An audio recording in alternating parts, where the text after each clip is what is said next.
Hi, I'm Seth from Bound. We talk to a lot of people about exchange rates. One question we get all the time is where rates are going to go.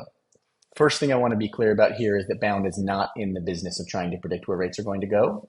But one question that comes up a lot is what should be the default assumption of where exchange rates will go if I want to assume nothing in terms of changes in supply and demand, volatility, global macroeconomic changes.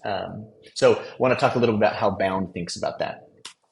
First thing I want to be clear about is what Bound is in the business of doing. Of course, we help companies make their foreign cash flows more stable and predictable. So if you have unbound cash flows, so cash flows that just bounce around with the exchange rates, you can use one of our three automated programs on the right-hand side to make those cash flows more stable and predictable. With forwarding, you can lock the rate for a period of time. With averaging, you can move to a slow trending trailing average. And then with ranging, you can put in control barriers to make sure it keeps the rate inside a certain range. That's what you can do with Bounder. But let's get to the main question at hand here, which is what should the assumption be if I assume zero volatility? A lot of people, they just assume it's going to be the same. So rates been moving around over the last couple of years, and I know it's not going to stay the same as we go into the future, but because I can't predict it, I'm just going to assume that it's going to stay the same because it's just as likely to go up as it is to go down. So that's my safest assumption.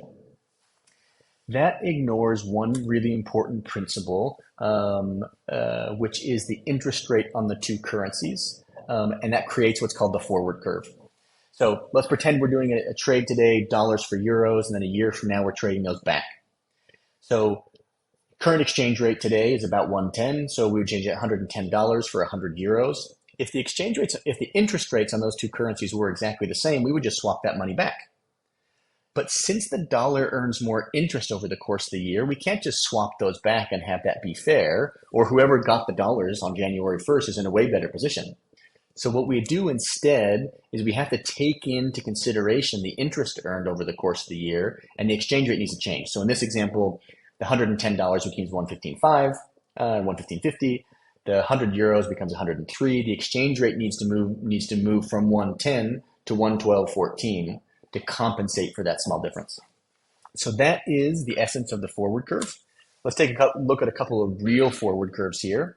And again, this is the assumption that this is not about volatility. This is not about if the economy is going to strengthen or anything. This is just today's exchange rate and the adjustment we need to make for the fact that these currencies have different interest rates on them. So you can see pound euro is going to dip a little bit. Dollar Swedish krona is going to stay pretty level but come down. Euro USD and USD Brazilian real are both going to go up. Want to zoom in here on USD BRL because BRL is quite a high interest rate currency relative to US dollars. And so this is almost a 5% adjustment over the course of the next 12 months in where that exchange rate will go, strictly because of the exchange rate. So, strictly because of the interest rates on those currencies.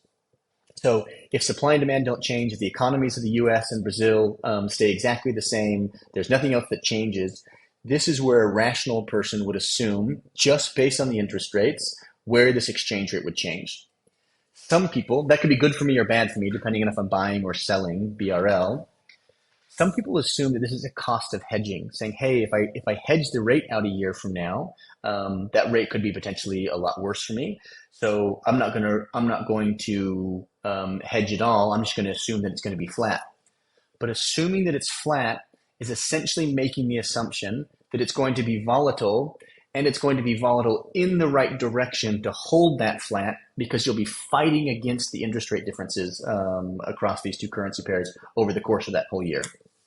The way Bound tends to think about volatility and exchange rates is the default assumption is the forward curve itself, and volatility revolves not around a flat line, but around the forward curve. If you want more information about forward curves, you want to understand where the forward curves are for the currencies that you trade and the businesses in the currencies that you transact in your business, give us a call. Thanks.